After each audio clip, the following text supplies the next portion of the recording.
It will, as one pro-life campaigner told me, take an act of God to swing the Irish referendum for the no side tomorrow. I'm all for referendums, but this one has been so wildly unbalanced as to make the Brexit campaign look almost defeated its regard for impartiality and fair play. The polls suggest a win for the yes side, on repealing the Eighth Amendment to the Irish Constitution, which protects the right to life of the unborn, something around the 44 to 32% margin according to the last Irish Times poll. It's a big deal, abortion. But there is not one political party that represents the no side other than a tiny outfit called Renew, which doesn't have a single MP. There is no newspaper that represents this quite hefty minority. If you want to see an political establishment assembled on one side, you should have been in the Dáil yesterday when Leo Varadkar, the Taoiseach, congratulated all the parties for coming together on this issue. He declined to take the sole credit for the outcome. As Miriam Lord, the Irish Times sketchwriter, observed in a piece which was really rather revelatory about the sentiment of that paper, the party leaders speak with one voice, and that voice says an emphatic yes. The atmosphere in the chamber is close to one of relief. There's a definite feeling across all the parties now that the yeses have it. Indeed, the consensus was such that Leo called on supporters not to go in for celebrations in the wake of victory.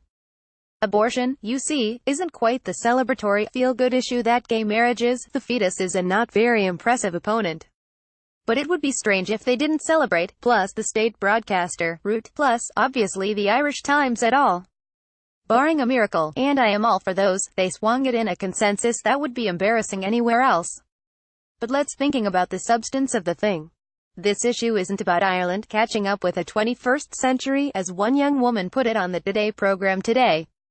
Rather, it's about something rather remarkable, a constitution that acknowledges prenatal human rights, though it was always tricky to respect the equal right to life of the mother, which was the other bit of the amendment. That wasn't a retrograde development in itself.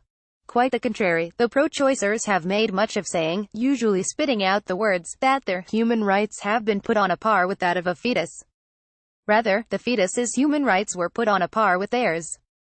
The amendment actually recognizes what every 12-week scan makes clear, that there's a human being involved here. Ireland was one of the few jurisdictions to be ahead of the game in acknowledging that palpable humanity. If, when the amendment is done away with, we shall instead see the entirely irrational situation that a fetus will only be a baby if its mother says so. That's not a victory for science or reason, but for utilitarianism and, in a weird way, sentimentality and obscurantism.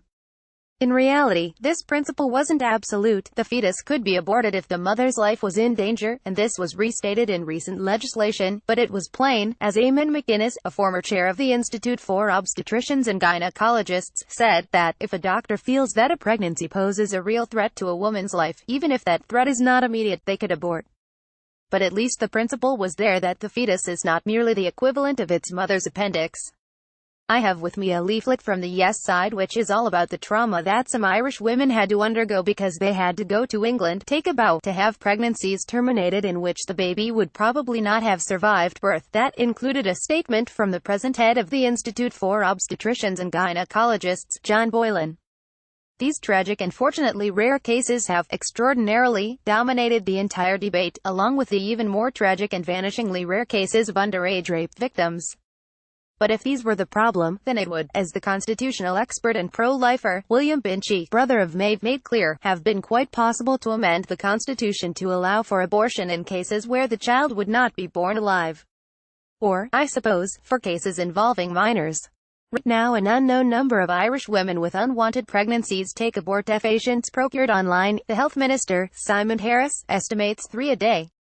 But so far none of the online drug takers have been prosecuted. There is no appetite to prosecute them. There is no suggestion that doctors who deal with the effects of taking the drugs will be prosecuted. Yet they are the other grounds for removing constitutional protection from the unborn. But a known number of Irish women come to England for abortions, 9 or 10 a day. They are overwhelmingly not hard cases, they just don't want the baby. If the vote is carried, they'll be able to do it in Ireland, up to 12 weeks without a reason, up to 6 months on the same basis as Britain. That is, a serious risk to the mental or physical risk to the mother. We know how that works out, do we not? Do you actually know anyone who's been denied an abortion on that basis? This is not Ireland advancing into the 21st century, if by that stupid phrase you mean a progressive step. It's exactly the contrary, a backward step for human rights.